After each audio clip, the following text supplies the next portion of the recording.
오늘의 말씀은 요시야 왕 때의 일인데 상당히 긴 부분입니다. 그렇지만은 그 가운데에서 요시야가 개혁한 내용들이 자세히 나와 있는 대목들이 이렇게 길어서 긴 것이니까 전체적으로 요시야 왕의 생애를 보는 데는 오늘 관계없으리라고 생각을 합니다. 이렇게 요시야 왕의 그 일에 대해서 크게 22장, 23장 이렇게 나눌 수 있는데 그 22장 내용을 먼저 함께 봅시다. 순서대로 쭉 가서 보겠습니다. 1절부터 보니까 요시야가 왕위에 오를 때 나이가 8세라 8살 때 올랐습니다. 왕위에. 참 그의 아버지는 2년 만에 어차피 죽게 되고 요시야 왕이 8살에 왕위에 올랐는데 그로부터 31년을 다스립니다. 그러니까 요시야 왕이 BC 640년에서부터 BC 609년까지 재위를 했습니다. 그러니까 BC 600년 되죠. 640년에서 609년까지니까. 근데 요시야 왕의 2절에 보니까 여호와 보시기에 정직히 행하여, 일종의 요약입니다. 그의 조상 다윗의 모든 길로 행하고 좌우로 치우치지 아니하였더라. 자, 유다에는 요시야 왕 말고도 이렇게 이 열왕기서에서 좋은 평가를 받은 왕들이 7명이 됩니다. 아사 왕이 있고, 여호사밧이 있고, 요아스, 아마샤, 우시아라고도 하는 아사랴, 그리고 요담, 히스기야, 이렇게 7명이 있고, 이제 요시야까지 합해서 8명이 좋은 평가를 받은 왕입니다. 북왕국 이스라엘은 이렇게 좋은 평가를 받은 왕이 한 명도 없습니다. 오직 남왕국 유다에만 이렇게 평가를 받았고, 특히 그 중에서도 이렇게 다윗의 모든 길을 행했다 이런 표현으로 칭찬을 받았던 그 왕은 이 아사 왕과 히스기야 왕 둘밖에 없습니다. 이제 여기 요시야 왕까지 3명이 가장 선한 왕 중에서 가장 뛰어난 왕 3명 중에 하나가 요시야 왕입니다.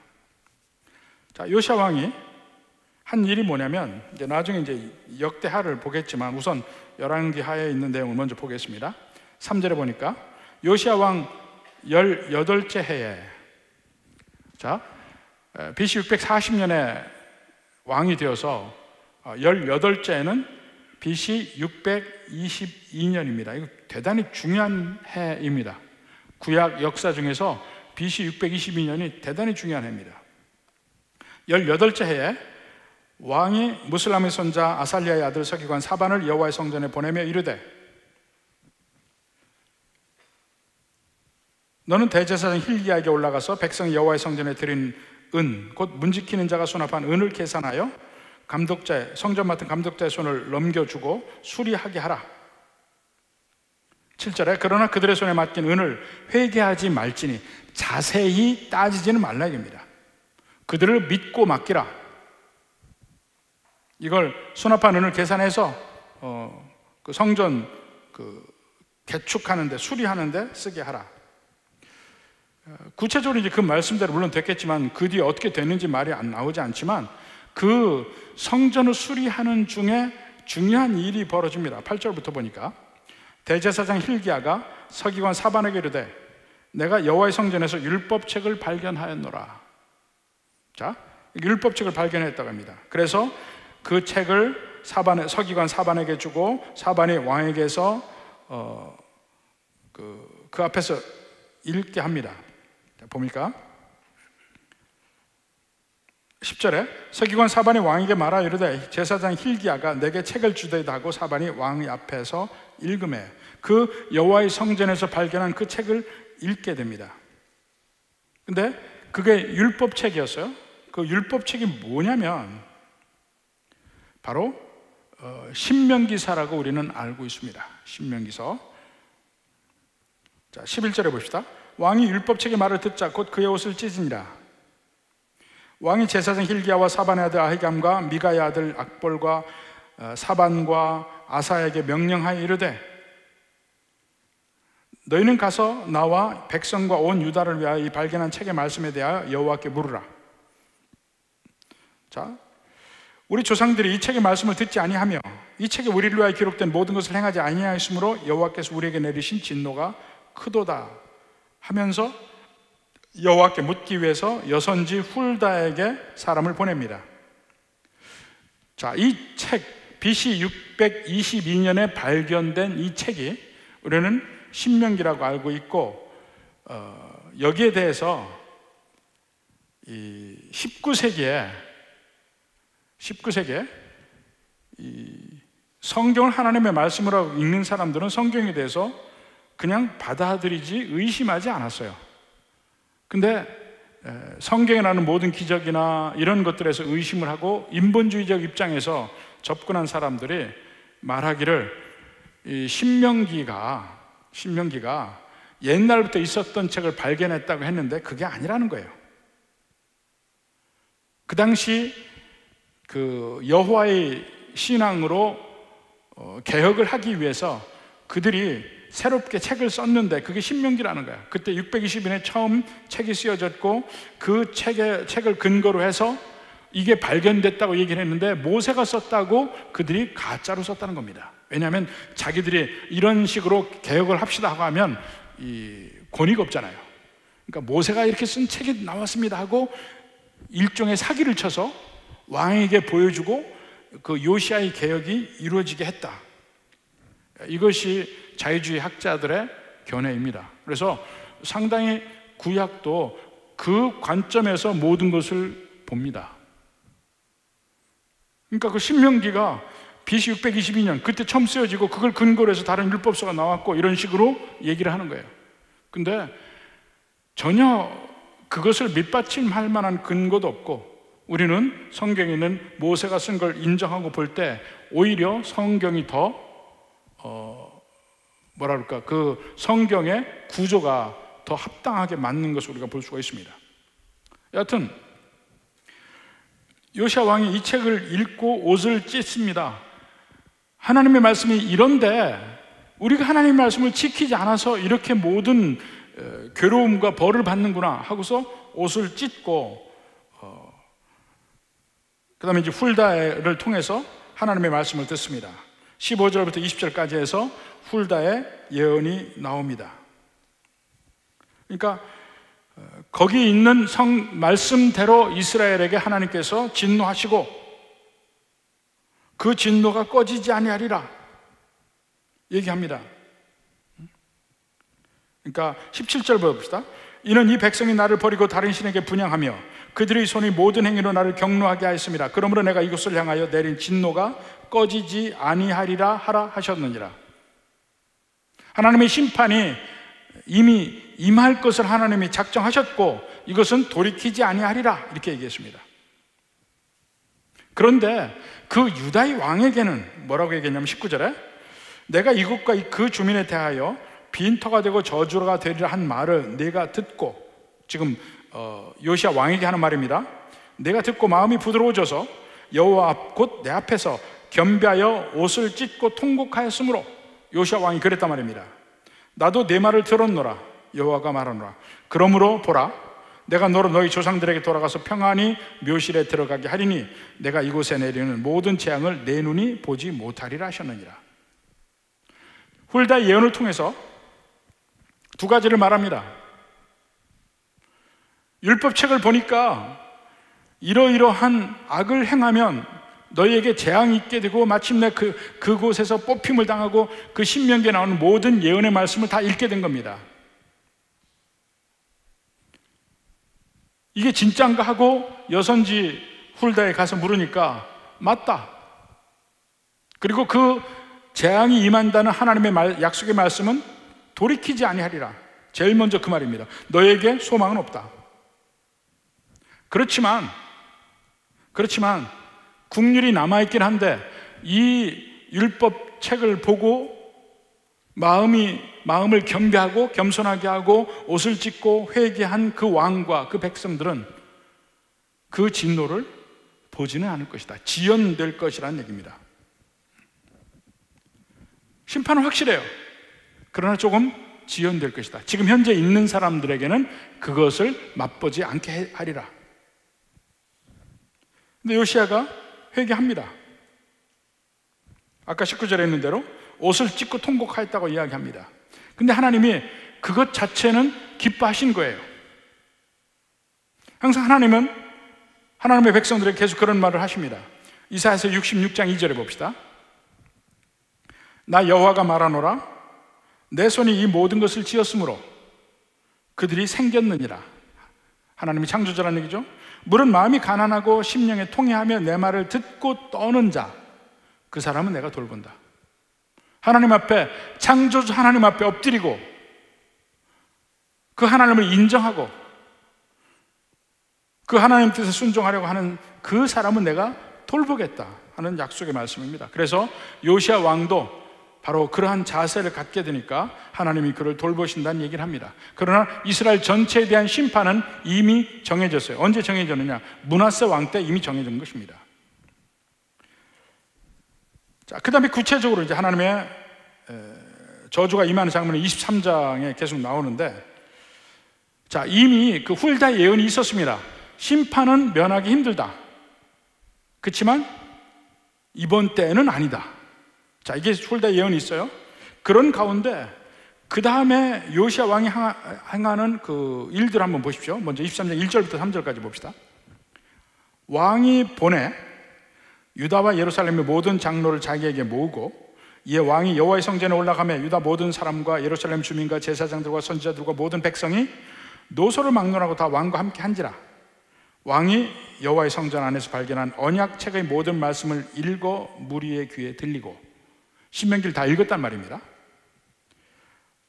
왕이 단 위에 서서 여호와 앞에서 언약을 세우되 마음을 다하고 뜻을 다하여 여호와께 순종하고 계명과 법도와 율례를 지켜 이 책에 기록된 말씀대로 이루게 하리라 하며 백성이 다 그 언약을 따르기로 하니라.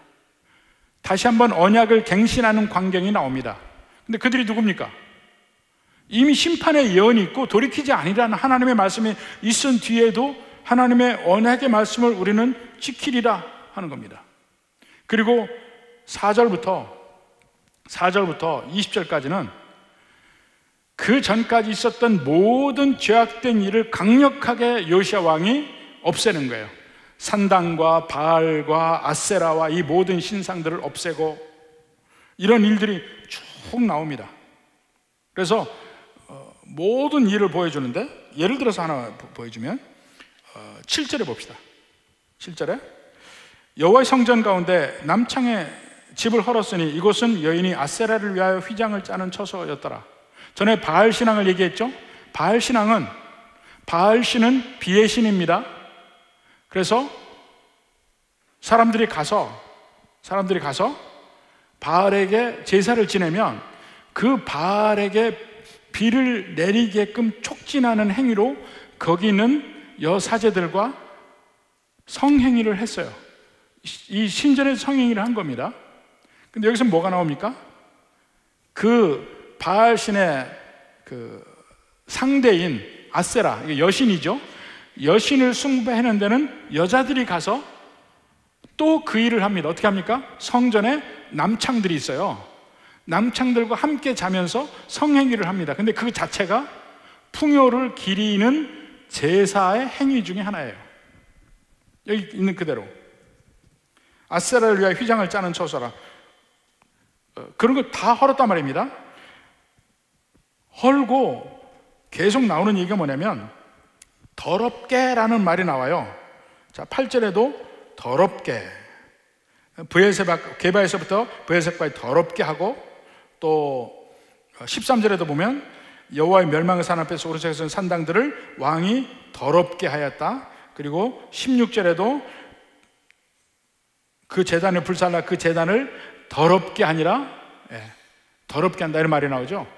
지금 요시야 왕이 하는 행위가 뭐냐면, 그 전에도 모든 아세라상, 바알상 다 우상들 다 없애기도 했어요. 그런데 문제는 산당 터는 그냥 남은 거예요. 근데 사람들은 그 산당 터를 거룩하게 봐서 나중에 문제만 없어지면 또 거기에 우상을 세우고 다시 거기에서 또 우상에게 제사를 지내는 일들이 계속해서 반복해서 나온 겁니다. 그래서 거기에 있는 사람들의 마음속에 있는 여기는 거룩한 곳이라고 느끼는 그것을 다 없애버린 거예요. 더럽게 거룩성을 없애요. 다른 데보다 더 완전히 거기는 아닌데, 마치 거기다가 뭐 화장터를 만든다거나 아니면은 뭐 두엄자리를 만든다거나 이런 식으로 해서 그 자리 자체의 의미를 완전히 없애는 일까지도, 그러니까 거의 완벽하게 요시야 왕이 했다는 면입니다.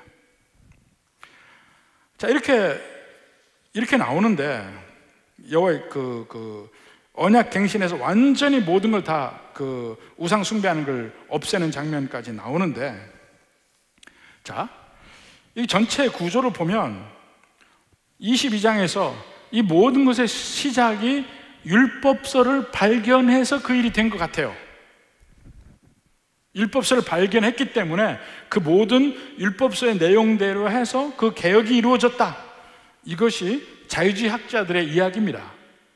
근데 사실은 여기서도 보면 이미 요시야 왕은 율법책이 발견되기 전에도 성전을 청소하고 성전을 개축하고 계속 이미 하나님을 기쁘시게 하는 모든 일들을 그 전에 이미 하고 있었어요. 그 성전을 다시 청소하고 개축하다가 율법책이 나중에 발견된 것이죠. 그러니까 율법책이 발견되어서 그때부터 개혁이 이루어졌다, 그게 아니란 얘기입니다. 더 자세한 얘기는 역대하 34장에 가서 봅시다. 역대하 34장 가면, 자, 3절부터 34장 3절. 아직도 어렸을 때, 곧 왕위에 있은 지 8년에, 자, 몇 살에 왕이 됐다고 그랬죠? 8살 때. 8년이면 16살 때입니다. 8년에 그의 조상 다윗이 하나님을 비로소 찾고, 이때 이미 요시야 왕이 여호와 하나님을 믿는 신앙을 찾은 거예요. 16살 때. 그리고 제12년에 유다와 예루살렘을 비로소 정결하게 하여 산당들과 아세라 목상들과 아로새기는 우상들과 부어 만든 우상들을 제거하여 버리매. 그러니까 우리가 지금 오늘 열왕기하 23장에서 읽은 그 모든 상당을 제하고 하는 일이 마치 율법책이 발견된 뒤에 있었던 일인 것처럼 기록되어 있지만 그게 아니라는 겁니다. 이미 그 전에, 율법책이 언제 발견됐어요? 요시야 왕 18년. 잘 들으세요. 요시야 왕 18년. 그게 BC 622년에 그때 율법책이 발견됐어요. 근데 이미 18년이 아니고 그로부터 6년 전부터 이미 모든 예루살렘 성전을 다시 정결케 하고 산당을 제하고 이 일이 이미 요시야 왕의 개혁이 이미 시작이 되었어요.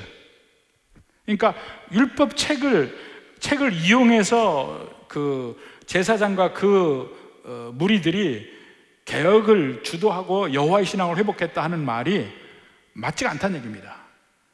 이미 훨씬 전부터, 이미 6년 전부터 그 일을 하고 하는 중간에 성전을 청소하고 개축하는 때에 율법서가 발견된 겁니다. 그러니까 그들의 논리가 이렇게 맞지 않다는 면도 보여주고 있고요. 그리고 나서 이제 6월절까지 지킵니다. 다시 이제 오늘 본문으로 돌아와서 봅시다.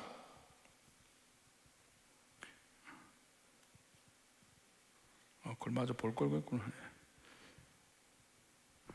죄송합니다. 34장 8절만 하나 더 봅시다. 8절.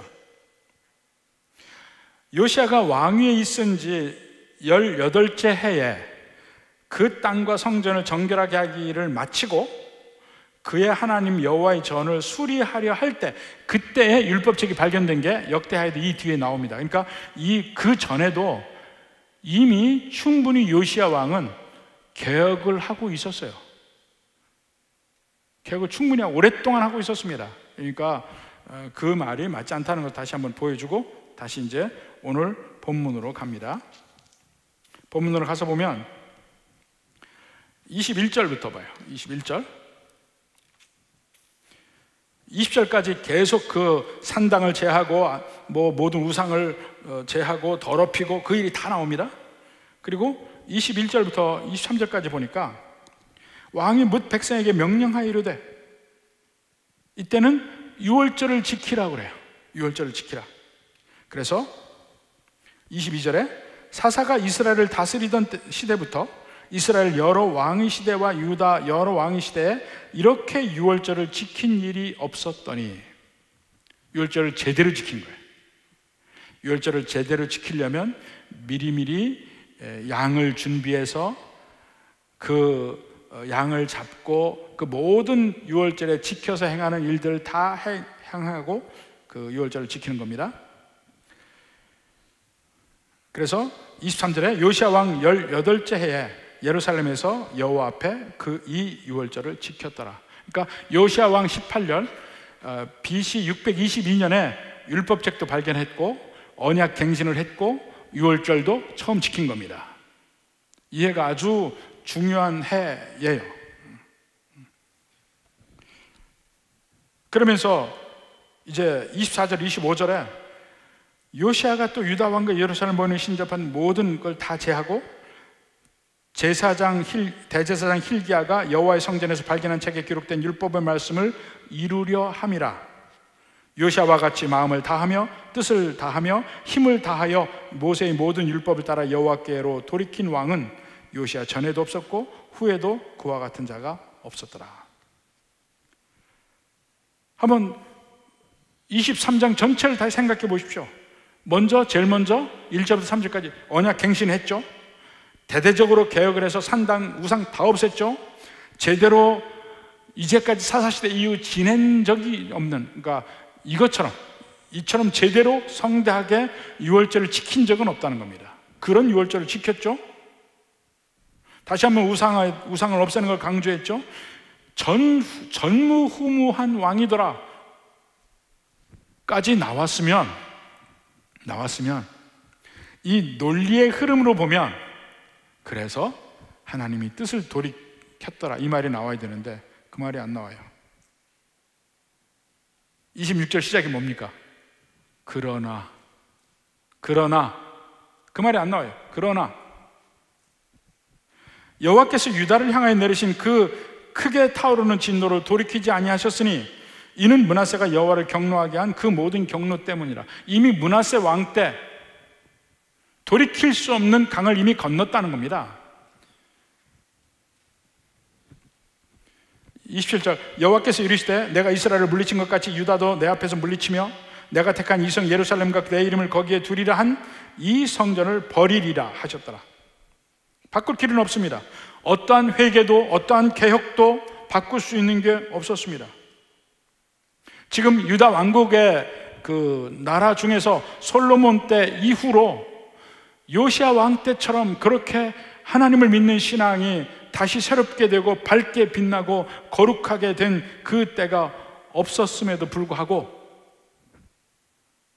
역사의 흐름을 막을 수는 없었습니다. 그리고 이미 이 여선지 그 훌다죠. 여선지 훌다의 말 속에 뭐가 있었습니까? 이미 멸망하리라 하는 말을 이미 들었습니다. 진노가 꺼지지 아니하리라. 단지 이 세대는 아니고 다음 세대다. 그 말만 들었잖아요. 22장에. 이미 하나님의 심판을 돌이킬 수 없다는 걸 이미 알면서도 불구하고 요시야 왕은 개혁을 했고 언약을 지키기로 맹세했고 지금 모든 것을 깨끗이 하고 거룩하게 삽니다. 왜 그랬을까요? 우리가 하나님 앞에 바르게 살아야 되겠다. 우리 하나님의 뜻 안에 살아야 되겠다. 하나님을 기쁘시게 살아야 했다. 그 결단이라든가 그 거룩함으로 살겠다는 그 모든 그 결심 이런 것들이 뭘 바라는 것이 아니라는 거예요. 내가 이렇게 살면 하나님이 나에게 복 주시겠지, 아니면 우리 후손들에게 복을 주시겠지. 그게 아니라는 거예요. 사실은 물론 그렇게 많이 하십니다. 그러면 그걸 계산하고 하나님 앞에서 내가 거룩하게 산다는 개념이 아니라는 거예요. 하나님을 하나님으로 인정한다면 그 뒤에 결과와 관계없이 그 뒤에 내 행동을 통해서 하나님이 나를 어떻게 하시랴, 그 조건을 붙이지 않고 그저 하나님 앞에 나는 하나님을 섬기는 사례예요. 하나님은 하나님이니까. 예를 들어 보면 예수님 앞에서 한 여인이 옥합을 깨트려서 거기에 자기가 모았던 값비싼 향유로 예수님의 발을 씻깁니다. 그 여인이 원하던 것이 뭐였겠어요? 아무것도 원하지 않습니다. 그 여인은 아무것도 원하지 않고 단지 예수님이기 때문에, 아니면 예수님이 지금 죽음에 임박했기 때문에 예수님에게 향유를 부은 거예요. 그 여인이 원한 게 뭡니까? 아무것도 없습니다. 그냥 예수님이 하나님이시고 예수님이 이 땅의 메시아이기 때문에 그 예수님이 가시는 길 앞에서 그는 옥합을 깨뜨리고 향유로 그 예수님의 발을 씻긴 것뿐이에요. 그가 거기서 얻은 게 뭘까요? 아무것도 없습니다. 그 향유를 하나님께 드린 것 이상 아무것도 없어요. 마가복음 14장 8절 봅시다. 그는 힘을 다하여 내 몸에 향유를 부어 내 장례를 미리 준비하였느니라. 예수님의 장례를 준비했다는 거예요. 그러면 죽는 사람에게 뭘 바랍니까? 그 당시에 부활을 이해하지도 못했는데 그냥 예수님에게 내 것을 쏟아붓는 행위, 그것으로 끝이에요. 요시아가 한 일도 마찬가지예요. 이미 멸망의 예언을 받았어요. 그럼에도 불구하고 혹시 우리를 살려줄까 해서 잘한다는 개념이 없습니다. 그저 하나님은 하나님이시니까, 나는 지금 하나님의 백성이니까 내가 하나님의 말씀대로 살아야 되겠다 하고 사는 것뿐이에요. 뒤를 바라는 게 아니고. 우리가 하나님 앞에 사는 일도 마찬가지라는 거예요. 우리가 하나님의 일에 힘을 내고 하나님 앞에 내가 하나님이 기쁘시게 하는 그런 삶을 살려고 노력하는 것이 내게 뭔가 좋은 일을 해주실 걸 기대하고 한다거나 그렇지 않다는 거예요. 실제로 우리가 하나님 일 하다 보면 하나님을 믿는 삶을 살아도 우리의 개인적인 문제가 해결되지 않는 것들도 있고, 우리의 경제적인 문제도 그냥 그대로 있고, 우리에게 어떤 금전적인 보상이나 어떤 내게 좋은 일이 생기지 않을 가능성도 많이 있습니다. 그래도 우리는 하나님을 사랑하고 섬기는 겁니다. 요시아가 한 일이에요. 한 가지 여기서 또 보면 오늘 23장 15절부터 20절까지 내용인데 봅시다. 15절부터 봅시다. 또한 이스라엘에게 범죄하게 한 느바스의 아들 여로보암이 베델에 세운 제단과 산당을 왕이 헐고 또 그 산당을 불사르고 빻아서 가루를 만들며 또 아세라상을 불살랐더라. 자, 요시야 왕이 베델에 있는 제단과 산당을 헐고 불사르고 빻아서 완전히 없애버렸어요. 그걸 누가 세웠냐면 여로보암이 세웠다는 겁니다. 그런데 16절에 보십시오. 요시야가 몸을 돌이켜 산에 있는 무덤들을 보고 보내어 그 무덤에서 해골을 가져다가 제단 위에서 불살라 그 제단을 더럽게 하니라. 거기까지 했어요. 완전히 죽은 시체의 뼈를 가지고 불살라서 그 자체를 거룩함의 요소 자체를 없애고 완전히 산당을 없앴습니다. 이 일을 그 뒤에 말이에요. 이 일을 하나님이 사람이 전하였더니 그 전한 여호와의 말씀대로 되었더라. 이게 무슨 말일까요? 이게 어디 나오는 얘기냐면 열왕기상 13장 2절에 나오는 말씀입니다. 한번 볼까요? 열왕기상 13장 2절. 하나님의 사람이, 자, 이 하나님의 사람은 지금 북왕국 이스라엘과 남왕국 유다가 막 갈라졌어요. 막 갈라졌는데 여로보암이 북왕국 이스라엘의 백성들이 또 예루살렘으로 또 제사 지내고 예배 드리러 갈까봐 지금 베델에다가 따로 신전을 마련할 때 이야기입니다. 이때 유다에서 올라온 하나님의 사람이 여호와의 말씀을 전하는 내용입니다. 하나님의 사람이 제단을 향하여 여호와의 말씀으로 외쳐 이르되 제단아 제단아 여호와께서 이와 같이 말씀하시기를 다윗의 집에 요시아라 이름하는 아들을 낳으리니. 이때가 언제인지 아십니까? 막 북왕국 남왕국이 갈라지는 그때가 여로보암을 통해서 북왕국 이스라엘이 갈라지는 때가 BC 930년이에요. BC 930년. 근데 요시아가 나타나서 실제 이 베델의 산당을 해친 그때는 몇 년이에요? 아까 잊어버리지 말라고 그랬죠? 622년. 300년 전에 요시아라는 이름이 나와요. 하나님의 사람의 입에서 지금 여로보암 네가 여기 산당을 세우지만 다윗의 집에서 요시아라는 왕이 나타나서 이 산당을 제하여 버리리라 하고 예언을 한 겁니다. 자, 나으리니 열왕기상 13장 다시 한번 봅시다. 13장 2절.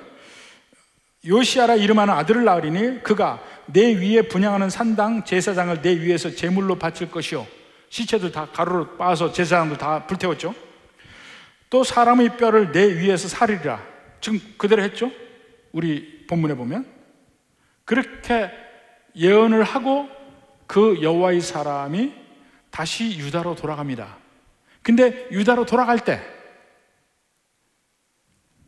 하나님께서 그에게 주신 말씀이 있죠. 베델에서부터 유다 땅까지 갈 때 북왕국 이스라엘에서 아무것도 먹지 말라고 그랬어요. 물도 먹지 마라. 그래서 막 정신없이 내려가는데 북왕국 이스라엘에 살던 늙은 선지자 하나가 그 소리를 듣고 쫓아가서 어떻게 합니까? 하나님이 내게 말씀하시되 네게 대접하라고 그랬다. 데려와서 대접을 합니다. 근데 그 선지자가 돌아가다가 그 늙은 선지자를 만나서 대접을 받을 때 대접하던 선지자 입에서 하나님의 심판의 말씀이 나옵니다. 네가 내 말을 어겼은즉 여기서 죽으리라. 대접을 받고 돌아가다가 사자에게 물려 죽습니다. 결국 늙은 선지자가 다시 가서 그 죽은 선지자의 무덤을 만들고 자기도 죽을 때 그 옆에 묻힙니다. 그 일이 열왕기상 13장에 있었던 일이에요. 하나하나 봅시다. 하나님의 약속은 반드시 이루어진다는 것을 여러 가지로 보여주고 있어요. 가장 작은 데서는 뭐가 보여지냐면 그때 여로보암 앞에서 예언하던 그 하나님의 사람에게 임했던 하나님의 말씀. 너 올 때 아무것도 먹지 마라. 먹으면 죽으리라. 그 일이 그대로 이루어지잖아요. 하나님의 말씀 그대로 이루어지는 거야. 작은 데서 이루어졌어요. 근데 그 이루어진 게 하나의 표적이에요. 표적. 어떤 표적이냐? 그가 여로보암에게 베델의 일을 말한 그 일이 반드시 이루어지라는 걸 확증하는 표적이에요. 드디어 그 일이 300년 만에 이루어졌어요. 300년 만에 이루어진 것은 또 이것 자체가 말씀대로 이루어진 것이기도 하지만 또 다른 표적입니다. 어떤 표적이에요? 이미 열왕기상 7장에 하나님께서 다윗의 집에 예언한 말씀이 있습니다. 다윗의 집에 예언한 말씀. 내 집이 영원하리라. 내 씨가 영원히 통치하리라는 그 약속의 말씀이 있는데 이 말씀은 정말 길게 가야 돼요. 아직 안 보여요. 그렇지만 그 일이 반드시 이루어지라는 것을 미리미리 보여주는 표적들이 있습니다. 300년 전에 예언한 것이 드디어 300년 뒤에 다윗의 후손에게서 이루어져요. 요시야에게서. 300년이면 예수님까지 오게 되는 때에 비하면 짧죠. 이것도 하나의 표적이라. 요시야 왕이 오실 예수님의 표적인 거예요.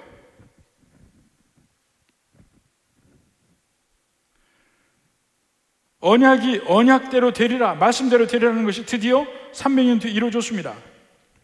자, 그리고 보십시오. 우리 말씀 열왕기하 23장 17절 봅시다. 요시야가 이르되 내게 보이는 저것은 무슨 비석이냐 하니 성읍 사람들이 그에게 말하되 왕께서 베델의 제단에 대해서 행하신 이 일을 전하러 유다에서 왔던 하나님의 사람의 묘실이니이다. 열왕기상 13장 말씀이죠. 요시야란 사람이 나타나서 이 베델의 제사장을 다 죽이고 시체를 거기서 불태우고 이 산당을 헐리라 그 얘기한 사람의 산소가 거기 있는 거예요. 묘실이 거기 있죠. 그 다음에 18절에 보세요. 이르되 그대로 두고 그의 뼈를 옮기지 말라 하매 무리가 그의 뼈와 그의 뼈, 자, 그 유다에서 올라온 사람의 뼈, 선지자의 뼈죠. 사마리아에서 온 선지자의 뼈, 이거 누굽니까? 늙은 선지자. 그를 대접하고 예언을 한 이스라엘의 늙은 선지자의 뼈가 거기 같이 있는 거예요. 다 그대로 두니라. 표적이에요. 하나님의 말씀은 반드시 이루어진다는 표적이 베델의 두 선지자의 무덤으로 보여주고 있습니다.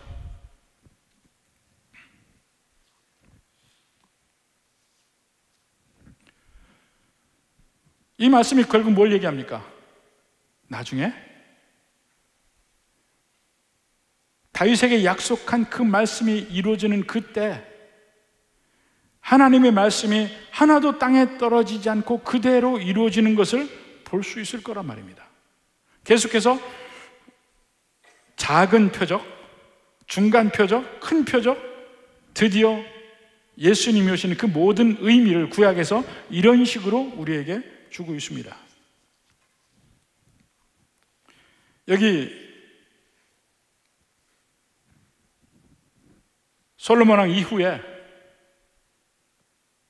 북왕국 이스라엘은 말할 것도 없고 남왕국 유다에서 선한 왕 7명 중에 그 중에 8명, 요시야 왕까지 8명 중에 그 중에서 다윗의 길을 행한 왕 3명 중에 가장 위대한 왕 요시야 왕입니다.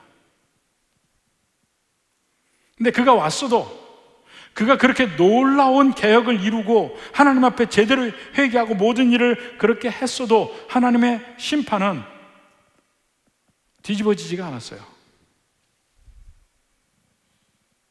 그럼에도 불구하고 우리가 가야 될 길이라 했죠.